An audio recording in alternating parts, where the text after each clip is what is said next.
क्या है? रात बहुत हो गई, मैं अपने घर नहीं जा सकता, मुझे सोने के लिए जगह चाहिए।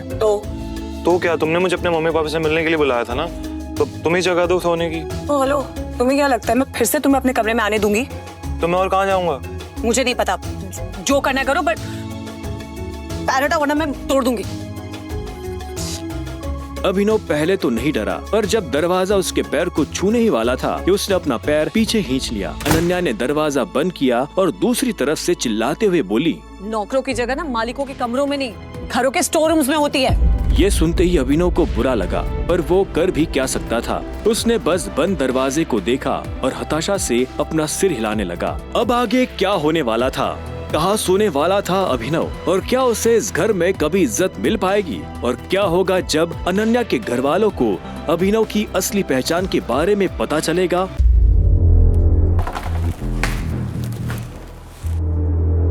मानता हूँ मैं उस दिन शराब के नशे में था, लेकिन इसको भी अपना रूम का दरवाजा खोल के क्या सोने की जरूरत थी? अभिनव अभी भी अनन्या के कमरे के बाहर खड़ा था। उसे पता था कि उसे बाकी कमरों में कोई जगह नहीं मिलने वाली है, इसलिए जहां इस घर के नौकर सोया करते थे, अभिनव वहां चला गया। वहां उसे किस्मत से एक बिस्तर खाली मिला और अभिनव उस पर जाकर सो गया। अभिनव को कब नींद लगी और कब सुबह हो गई उसे पता ही नहीं चला। वो जल्द से जल्द तैयार हुआ और AK प्राइवेट लिमिटेड पहुंच गया। उसकी नजर सनी पर पड़ी। सनी ने भी उसे देखा और चालाकी से मुस्कुराते हुए बोला, ओहो, देखो तो जरा कौन आया है। तुम्हारी हिम्मत कैसे हुई यहाँ आने की? सिक्योरिटी सर, ये फटीचर इंसान अंदर नहीं जाना चाहिए। सिर्फ अकरम सर को परेशान करने आया है। मतलब तुमको एक एडवाइस दूं, अपनी गरीबी को ना थोड़ा सा एक्सेप्ट कर लो और उसके हिसाब से लाइफ में आगे बढ़ो। अब तुम्हारे पिताजी अकरम सर की गाड़ी चलाते थे, तो उसका मतलब ये थोड़ी हुआ कि वो दोनों दोस्त हो गए। अब जब तुम्हारे पिताजी को उनके आगे पीछे घूमने से कोई फायदा नहीं हुआ, तो तुमको कैसे हो सकता है उनके आगे पीछे घूमने से? सनी की बात सुन अभिनव को गुस्सा आ रहा था। वो सनी की बदतमीजी से तंग आ गया था। वो चाहता तो उसे मुक्के से जवाब दे सकता था, लेकिन उसने अपना फोन निकालना बेहतर समझा। वो अकरम को फोन मिलाने वाला था, पर इससे पहले कि वो अकरम को फोन मिला पाता, ये आप लोग क्या कर रहे हो? ये मेरे साथ है। You wanna say something? आप जा सकते हो, आप मेरे साथ चलो। ये देख सनी के होश उड़ गए। उस दिन पार्टी में और यहाँ भी अभिनव ने सनी को गलत साबित कर दिया था। तुम्हें अकरम ने बताया कि मैं यहाँ क्यों आया हूँ? ये सुनते ही जेनी के कान खड़े हो गए। अभिनव जैसा आदमी जो यहाँ नौकरी लेने के लिए आया था, वो अकरम को अकरम कहकर बुला रहा था। जेनी ने इस सवाल का कोई जवाब नहीं दिया। जवाब नहीं दिया तुमने मेरी बात का? जेनी ने जिस तरह से सॉरी कहा, अभिनव को समझ आ गया था कि वो उसे पसंद नहीं करती थी। जेनी ने इतने में अपनी टेबल पर रखा एक पेपर उठाया। उस पेपर पर उन नौकरियों के नाम लिखे थे जो अभिनव कर सकता था। अभिनव कौन सी नौकरी करना चाहता था, यह अधिकार भी अकरम ने ही उसे दिया था। ये इस पे स्टार्स क्यों बने हुए हैं? इन पोजीशंस पर पहले से कोई ना कोई काम कर रहा है, तो ये पोजीशंस खाली नहीं है। तुम चाय लेना पसंद करोगे या कॉफी? मैनेजर की पोस्ट चाहिए मुझे। लेकिन मैनेजर की पोजीशन पर पहले से स्टार बना हुआ है। पता है मुझे। तो जिस पोजीशन पर कोई पहले से बैठा हुआ है, तुम उस पोजीशन पर कैसे बैठ सकते हो? तुम क्या उस एम्प्लॉय को कंपनी से बाहर निकलवाना चाहते हो? मैंने ऐसा कुछ नहीं कहा। तुम मुझे ये बताओ कि ये लिस्ट मुझे किसने दी? तुमने? हाँ, लेकिन जेनी, देखो, इसमें मेरी कोई गलती नहीं है। तुमने मुझे लिस्ट दी और मैंने अपने पसंद की पोस्ट चूज कर ली।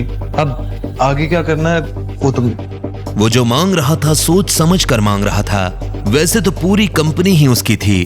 वो जल्द से जल्द इसे संभालना चाहता था। ठीक है मिस्टर अभिनव, मुझे आपकी कुछ जानकारियों की जरूरत पड़ने वाली है। कल से आपका ऑफिस शुरू हो जाएगा। Perfect, thank you.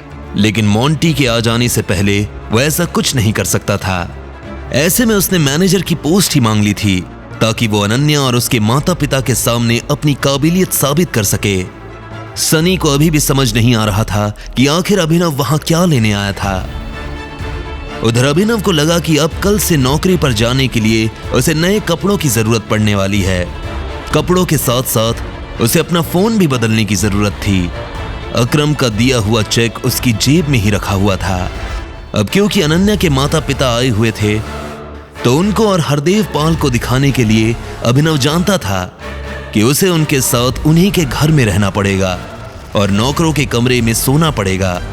लेकिन वो इतनी आसानी से हार नहीं मानने वाला था। वो ये साबित कर देने वाला था कि वो इस दुनिया का सबसे बेस्ट दामाद है। अभिनव अपना चेक से पैसा निकालने के लिए बैंक चला आया। मुझे वो चेक से पैसे निकलवा। तभी उसकी नजर प्रणव से मिली। प्रणव उन लोगों में से था जो अभिनव की गरीबी का मजाक उड़ाया करता था। अरे देखो तो कौन आया है। प्रणव खुद एक बैंकर था। वह अरबपति तो नहीं था, लेकिन उसके पास अच्छी खासी दौलत थी। वह अभिनव को इसलिए जानता था क्योंकि अभिनव अक्सर इस बैंक में डिलीवरी के काम के लिए आया करता था। हालांकि वो दिखने में अभिनव के आगे कुछ नहीं लगता था, लेकिन उसमें और अभिनव में एक ही फर्क था, गरीबी का। चेक से तुम्हें पता है ना, इस बैंक में चेक से पैसे निकालने के लिए सिर्फ और सिर्फ बड़ी रकम निकाली जा सकती है। मेरा रकम बहुत बड़ा है, इसलिए यहाँ पे निकल भी नहीं पाएंगे, इसलिए मैं मैनेजर से मिलना चाहता हूँ। तुम्हें इसकी जरूरत नहीं पड़ेगी। बताओ चेक मुझे। प्रणव ने बिना देखे अभिनव और बाकी लोगों की आंखों के सामने चेक फाड़ दिया। अबे दिमाग खराब है क्या तुम्हारा? ये क्या किया? सिक्योरिटी, इस आदमी को बाहर निकलवाओ यहाँ से। फर्जी चेक लेकर बैंक में आता है, बैंक वालों को बेवकूफ समझता है। पुलिस बुलाकर अभी अंदर करवा दूंगा तुझे। लेके जाओ इसे। प्रणव और बाकी लोगों को अभिनव को इस हाल में देखकर बड़ा मजा आ रहा था। क्या हो रहा है? यह आवाज और किसी की नहीं बल्कि बलराज की थी। उसने अभिनव को दूर से ही पहचान लिया था। बलराज को देखते ही अभिनव की जान में जान आ गई। अब कोई उसका कुछ नहीं बिगाड़ सकता था। सॉरी सर, मुझे पता नहीं था आप यहाँ इस तरह आ जाएंगे। मैं तो बस इस आदमी को फ्रॉड करने से रोक रहा था। छोड़ दो इसे।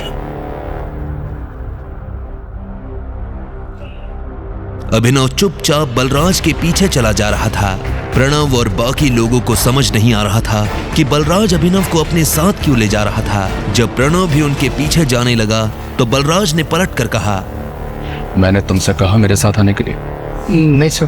बलराज ने उसे घूरा तो प्रणव के पैर थमे के थमे रह गए। अभिनव को बलराज का ये बर्ताव देख घबराहट हो रही थी। वो बस यही उम्मीद कर रहा था कि बलराज ऐसा कुछ न कर दे जिससे उन लोगों को अभिनव की पहचान के ऊपर शक हो जाए। अगर इसने गलती की है तो इसके बारे में मैनेजर को पता होना चाहिए। अगर तुम अपने लेवल पर एक्शन लोगे तो हो सकता है मैनेजर को बुरा लग जाए। जी सर। कम। बलराज ने अभिनव को घूरा और उसे अपने साथ अंदर आने का इशारा करने लगा। दोनों एक साथ मैनेजर के केबिन में दाखिल हो गए थे। मैनेजर अपनी कुर्सी पर बैठकर कंप्यूटर पर काम कर रहा था। बलराज ने उसका ध्यान अपनी तरफ खींचने के लिए दरवाजे को जोर से बंद किया। अचानक से मैनेजर की नजर दरवाजे पर पड़ी। जब उसने देखा कि सामने बलराज खड़ा है। अरे बलराज सर, आप यहाँ कैसे? मुझे बुला लिया होता। बैठिए बैठिए। कहिए कैसा आना हुआ? वैसे तो मैं अपने किसी काम से आया था, लेकिन बाहर तमाशा देखा तो सोचा कि सबसे पहले मैं तुमसे इस बारे में बात करता हूं। बताइए ना। तुम जानते हो यह साहब कौन है? उसकी नजर उसके चेहरे से फिसलते हुए उसके हाथों और आखिर में उसकी अंगूठी पर पड़ी। जैसे ही उसने अंगूठी पर बने उस निशान को देखा तो मैनेजर का मुंह खुला का खुला रह गया। बाप रे बाप, ये टाइगर है। ये कौन? ये उस टीम का आखिरी हिस्सा है जिस टीम का तुम कैप्टन हो tiger. I am very sorry, मुझे माफ कर दीजिए। टाइगर, आप कितनी देर से यहाँ हैं? मैं आपके लिए क्या कर सकता हूँ? बस उसकी जरूरत नहीं है। एक चीज का ध्यान रखना, इनके अलावा और तुम्हारे अलावा किसी को नहीं पता चलना चाहिए कि मैं टाइगर हूँ। जी।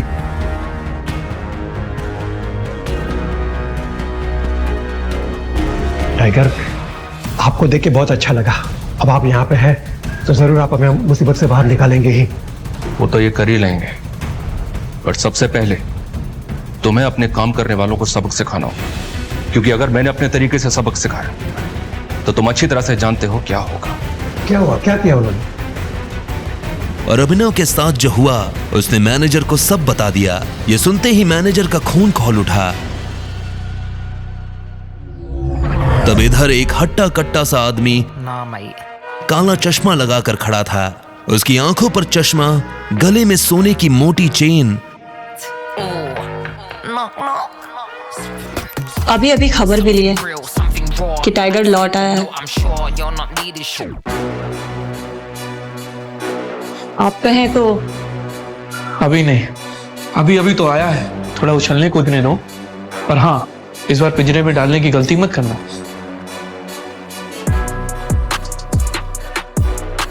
अब आगे क्या होने वाला था, क्या करने वाला था मैनेजर प्रणव के साथ, और कौन था ये आदमी जो टाइगर का नाम सुन मन ही मन एक नई प्लानिंग कर रहा था। टाइगर,